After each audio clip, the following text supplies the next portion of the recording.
Minu nimi on Teet Kuusmik, ma olen Ida-Viru investeeringute agentuuri juhatuse liige. Kuna see on investorpäev ja Kadri räägib siin ilmselt turismi asjadest, ma natukene räägin võib-olla laiemat pilti, mitte ainult turismi valdkonnast, aga sellest, mis hetkel võib-olla siis toimub ka muudes sektorites Ida-Virumaal. Üks slaid on meil organisatsiooni kohta ka, et aru saada, kes me oleme ja mis me teeme. Me oleme avaliku sektori organisatsioon, meil on asutajad on Eesti Vabariik ja 4 omavalitsust, Narva, Jõhvi, Kohtla-Järve ja Lüganuse. Me oleme 15 aastat tegutsenud. Tänase hetke seisuga meil on 15 erineva arendusprojekti kogemus. Need on väga erinevates valdkondades, mõned projektid ma näitan ära, aga mis me ise teeme, aga mida meie ka kliendid teevad. Me oleme, ma arvan, et üks selline arendusorganisatsioon Ida-Virumaal, kes on kõige rohkem teinud detailplaneeringuid. Ehk siis meil on tänase hetke seisuga 20 detailplaneeringu kogemus. Mõned on läinud hästi või enamus on läinud hästi, paar tükki on läinud kehvasti. Ja põhiline, millega me 15 aastat tagasi alustasime, oli siis tööstus- ja äriparkide arendamine, ehk siis see on see valdkond, kus me tegelikult teeme tööstus- ja äriettevõtetele nii-öelda kodutöö ära, et ettevõtjal oleks võimalikult kiiresti võimalik oma investeerimisprojektidega alustada.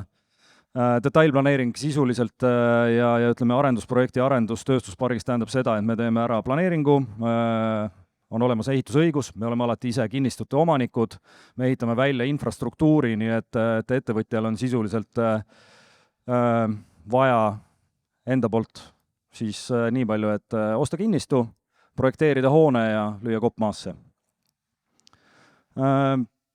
Meil on üle 50 kliendi täna, kes on ostnud meilt kinnistud, selles mõttes on meil täna väga suur ja lai portfell, väga paljud ettevõtted on meid usaldanud, alates mikroettevõtetest, lõpetades suure tööstusettevõtetega.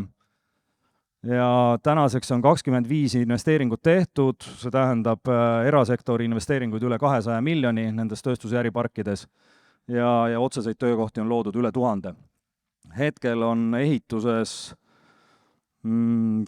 5-6 erinevat tootmisettevõtet, nii et ütleme, erasektor praegu aktiivselt investeerib.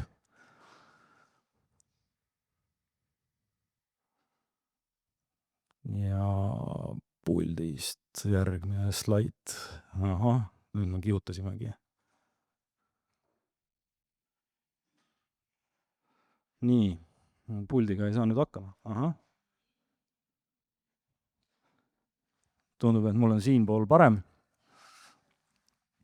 Tööstus- ja äriparkidest veel üks slaid, eks ju, et 290 hektarit maad, siin on nüüd 4 erinevat projekti, 4 erinevas omavalitsuses ja 290 hektarit maad, see tähendab seda, et me oleme ka nagu Eesti mõistes üks suuremaid nii-öelda greenfield alade arendajaid.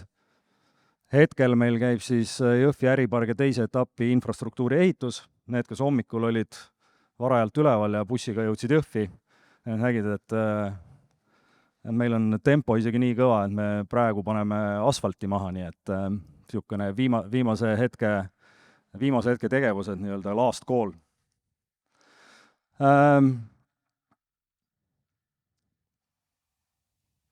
Siin on mul nimekiri tööstusettevõtetest, kes õiglase ülemineku fondist on tegelikult toetuse tänaseks juba saanud.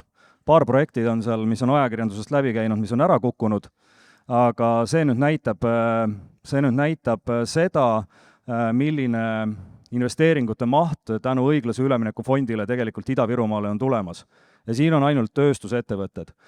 Lisaks sellele on minu teada on tänaseks 4 otsust erinevate spaade, hotellide investeeringute tegemiseks, aga sellest Kadri räägib võib-olla paar sõna ise. Ja mis on võib-olla hea uudis on see, et 1. detsembril nüüd kell 12.00 avati uus taotlusvoor, kus on toetusmaht 30 miljonit eurot. Seal hulgas on võimalik ka, ütleme, majutusettevõtetel taotleda toetusi. Aga see nimekiri võib-olla näitab selles mõttes hästi, et tegelikult täna Ida-Virumaal selline investeerimisaktiivsus on ülikõrge. Mõned näited ettevõtetest, kes on meil tööstus- ja äriparkides, kes on saanud õiglase ülemineku fondist just viimasel ajal toetust, ehk siis Aquafor International, ettevõte, mis tegeleb veepuhastussüsteemide tootmisega, töötajate arv täna 700 pluss inimest, seadmete ostuks said toetuse 1,5 miljonit eurot. NPM Narva ehk siis Narva magnetitehas, see on uudistest väga palju läbi käinud, ettevõte, kes investeeris circa 100 miljonit eurot Narva tööstusparki selleks, et rajada tootmisüksus. Töötajate arv pidevalt kasvab, see 69 on juba ilmselgelt nii-öelda aegunud number, aga circa 100 töötajat on täna tööl. Plaanis on siis 300 pluss inimest palgata. Väga rahvusvaheline seltskond, tippjuhte on toodud üle maailma igalt poolt. Hetkel ettevõte siis teeb Exceli tabelit ja järgmise aasta juulikuus tuleb otsus, kas siis tuleb ka teise etappi investeering Narva või mitte. Kui tuleb, siis on töötajate arv seal 1000 ja investeeritakse järgmine 150 miljonit. Kohtla-Järvel asuv Freen, mikrotuulikute tootja, tegutseb juba mõned aastad, aga õiglase ülemineku fondist 2,6 miljonit seadmete ostuks. Suur tehas, töötajate arv ametlikult on täna küll juba suurem, aga väga palju on neid inimesi, kes on töövõtulepinguga tööl, ehk siis üle 100 inimesi on täna seal tööl. Ja meie enda nii-öelda investeeringutest ka paar slaidi, et Narva tööstusinkubaator aasta lõpuks lõpetame uue niisuguse hoone ehituse, investeeringute maht circa 6 miljonit eurot, 6 miljonit pluss ja see on nüüd, ütleme siis, me oleme teinud selle investeeringu sellepärast, et ei ole kaasaegseid tootmishooneid tegelikult Ida-Virumaal päris pikalt ehitatud, on tehtud väga projektipõhiselt nii-öelda kindlate klientide jaoks. Meil on ta siis üsna spekulatiivne, ehk siis ütleme selline inkubaatori mõte on see, et meil on tootmisruumid, mida me anname üürile, aga lisaks me pakume ka siis tugiteenuseid, et ettevõttel oleks võimalikult kiiresti võimalik toimetama hakata ja majanduskeskkonda sulanduda. Esimene leping meil on sõlmitud Ragn-Sellsiga, tema tütarettevõtte RS Osa, mis siis tegelikult teeb piloottehase, kus hakatakse tuhast valmistama kaltsiumkarbonaadi. Jõhvi inkubaatorid, need, kes hommikul olid varajased, käisid seal koha peal, saime seal stuudios natukene nendest rääkida. Mis on võib-olla veel taustaks nii palju, mis hommikul jäi rääkimata, on see, et selline filmi tootmise taust tegelikult Ida-Virumaal on juba üle 10 aasta vana.